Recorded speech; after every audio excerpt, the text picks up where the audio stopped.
กรณีวัดไร่ขิงมีการถูกยักยอกเงินบริจาคของวัดใช้ส่วนตัวกว่า300 ล้านบาทบอกเฮ้ยเขาเล่นแง่ซ่อนกลยังไงเอาเงินบริจาคไปใช้ส่วนตัวได้ตรงนี้นะครับหลังจากทางตำรวจมีการสืบทราบมีคนเข้าไปร้องเรียนว่า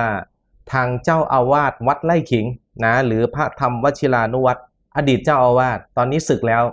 ชื่อเรียกว่าทิศแย้มมีการนำเงินของบัญชีวัดโอนเข้าบัญชีส่วนตัวและโอนเข้าบัญชีของผู้หญิงรายหนึ่งเพื่อไปทำการแลกชิปในการเล่นการพนันออนไลน์สูญไปกว่า300 ล้านบาทโดยทางเจ้าหน้าที่มีการแฝงตัวเข้าไปสืบกว่า8 เดือนจนมั่นใจเจอพยานหลักฐานและมีการเข้าจับกลุ่มขอหมายจับต่อทางศาลซึ่งตรงนี้หลังจากมีการออกหมายจับทิศแย้มก็มีการชิงศึกออกจากพระเลยแล้วก็เข้ามอบตัว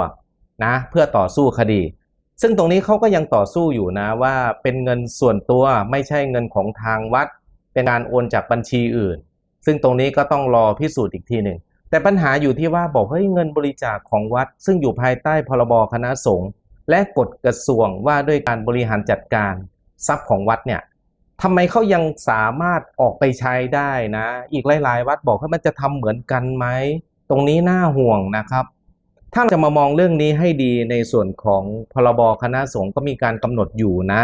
ในมาตรา 40 ซึ่งการดูแลรักษาเงินของวัดหรือเขาเรียกว่าศาสนสมบัติของวัดเนี่ยจะต้องมีการตั้งไวยาวัชกรในการที่จะดูแลเบิกจ่ายเงินต่างๆเพราะพระปกติก็ห้ามจับเงิน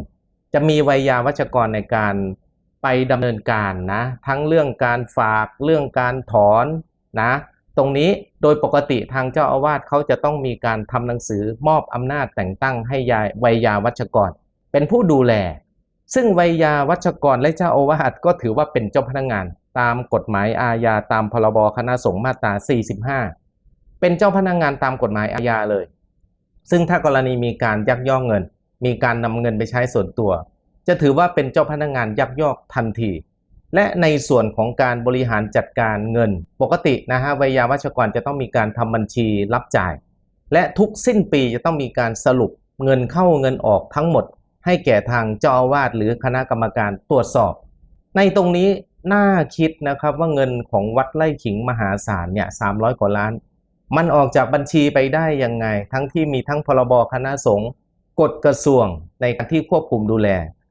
ตรงนี้มันก็คงต้องมามองในเรื่องของเงินส่วนตัวหรือเงินวัดที่เขาพยายามถกเถียงว่าไม่ใช่เงินวัดเป็นเงินส่วนตัวของอัวในเรื่องเงินของทางวัดโดยปกติมันก็เป็นเงินที่ทาง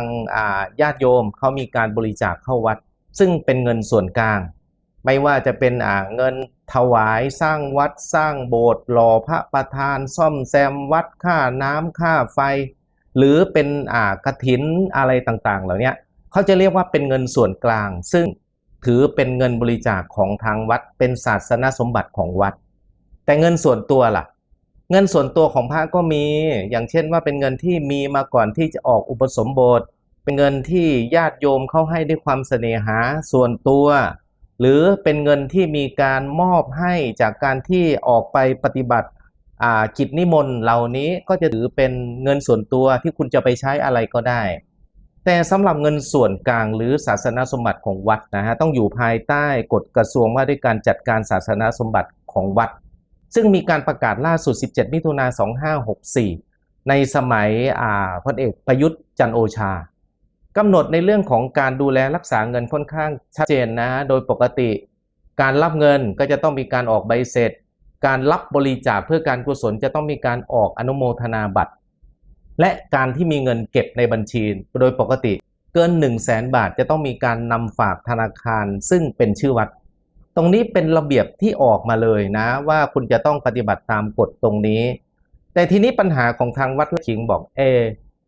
การที่สอบสวนกลางเขามีการไปตรวจสอบวันนี้ที่ดูข่าวนะเขามีการเข้าไปตรวจยึดบัญชีเป็นลังเลย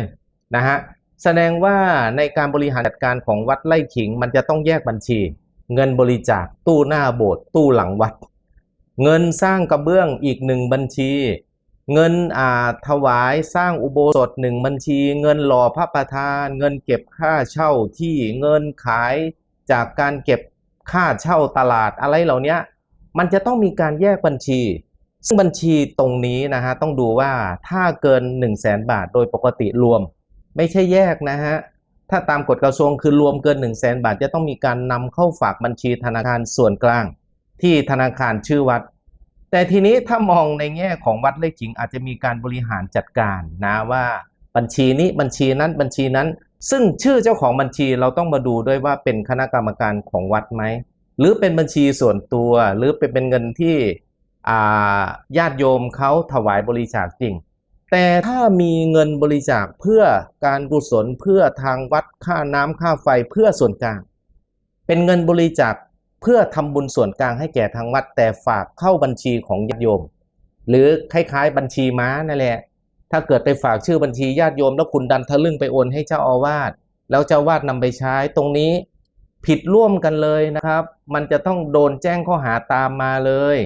แต่ถ้ากรณีเจ้าอาวาสบอกมีเงินส่วนตัวจริงโอนให้ผู้หญิงคนนี้ที่ไปทำการลงทุนอสังหาริมทรัพย์แล้วมีการถวายคืนด้วยเสน่หาเป็นเงินส่วนตัวเจ้าอาวาสโอเคแต่ถ้าเกิดเจ้าอาวาสเอาเงินจากบัญชีตู้บริจาคต่างๆโอนไปให้ผู้หญิงเพื่อลงทุนตรงนี้เป็นยักยอกทรัพย์ทันทีน่าคิดนะวัดไร่ขิงว่าทำไมบัญชีธนาคารมันเยอะขนาดนั้นผลประโยชน์เท่าที่ดูวัดไร่ขิงผลประโยชน์เยอะมาก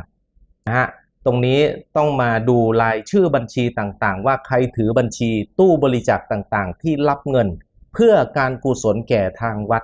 แล้วคุณมีการทะลึ่งโอนเข้าบัญชีเจ้าอาวาสทะลึ่งโอนให้ผู้หญิงหรือโอนไปเล่นการพนันเหล่านี้เจ้าของบัญชีจะถือเป็นผู้ให้การสนับสนุนทันทีเพราะว่าถ้าเป็นเจ้าพนักงานเขากำหนดว่าในการกระทำความผิดของเจ้าพนักงานบรรดาบุคคลอื่นซึ่งไม่ใช่เป็นเจ้าพนักงานจะต้องรับผิดเพียงฐานผู้ให้การสนับสนุนตามมาตรา86ซึ่งรับโทษเพียง2 ใน 3แต่ส่วนเจ้าอาวาสถ้ามีการเอาเงินจากตู้บริจาคหรือจากบัญชีม้าเหล่านี้มาใช้ส่วนตัวโอนไปเล่นบาคาร่าหรือให้บัญชีม้าเหล่านี้โอนไปให้ผู้หญิงเพื่อลงทุนแล้วผู้หญิงโอนกลับมาเพื่อเป็นการตอบแทนเหล่านี้ก็จะถือเป็นการยักยอกเป็นเจ้าพนักงานยักยอกตามมาตรา147ของประมวลกฎหมายอาญานะฮะผู้ใดเป็นเจ้าพนักงานมีอำนาจหน้าที่จัดการดูแลรักษาทรัพย์และนำทรัพย์ดังกล่าวเบียดบังไปใช้เป็นประโยชน์ส่วนตัวตรงนี้ก็จะถือว่ามีความผิดนะครับต้องระวังโทษจำคุกตั้งแต่5 ปีถึง20 ปีหรือจำคุกตลอดชีวิตและปรับตั้งแต่ 100,000 บาทถึง 400,000 บาทเป็นเจ้าพนักงานนะฮะในการจัดเก็บดูแลรักษาทรัพย์แต่คุณเบียดบังไปใช้เป็นประโยชน์ส่วนตัวส่วนบัญชีม้านะฮะหรือแม้แต่ไวยาวัฏจักรก็ดีถ้าคุณโอนบัญชีที่คุณรักษาเก็บเงินของทางวัดไม่โอนเข้าบัญชีกลางแต่โอนไปให้เจ้าอาวาสโดยที่คุณรู้นะฮะว่าเป็นการนำไปใช้ที่ไม่ชอบคุณจะเป็นการร่วมกันยักยอกหรือเป็นเพียงผู้ให้การสนับสนุนก็ได้คุณจะไปอ้างว่าบอกให้คิดว่าเป็นบัญชีส่วนตัวฉันไม่รู้หลับหูหลับตาไม่รู้มันก็ต้องดูต้องแจกแจงบัญชีให้ได้ในเรื่องนี้เขาก็เคยมีนะฮะที่เพิ่งตัดสินไปเมื่อช่วงวันที่20 มีนาคม 2567กรณีเจ้าอาวาสวัดปอปานะอันนี้ไม่เอ่ยชื่อซึ่งมีชื่อวอกับพวก9 คนตรงนี้เป็นเจ้าอาวาสวัดทุจริตยักยอกเงินไปทั้งหมด76 ครั้งรวมจำนวน299 ล้านบาทศาลตัดสินจำคุกเลยนะครับหลายร้อยปีบอกเลยหลายร้อยปีแต่ลงจริงแค่เพียงอายุคนคือ50 ปีไม่รอการลงโทษส่วนบรรดาลูกศิษย์ลูกพระลูกวัดที่มีการช่วยกันโอนเงินช่วยมีการยักย้ายถ่ายเทตรงนี้ก็โดนกัน2 ใน 3นะครับก็คือหลายร้อยปีแต่ก็ลงโทษเพียงไม่เกิน50 ปีเหมือนกันตรงนี้เราก็ต้องดูนะครับว่าในผลสุดท้ายแล้ววัดไร่ขิงจะมีการขยายออกไปไหมว่าใครถือครองบัญชีเงินซึ่งรับบริจาคเพื่อการกุศลของทางวัดแล้วคุณมีการระดมโอนไปให้เจ้าอาวาสคนนี้อย่าไปบอกว่าเงินส่วนตัวนะครับถ้าเป็นเงินที่มาจากการบริจาคโดนแน่นอนแต่เคสนี้ผมว่าทิศแย้มไม่ทิ้งใครไว้ข้างหลังเด็ดขาดรอดูดีๆ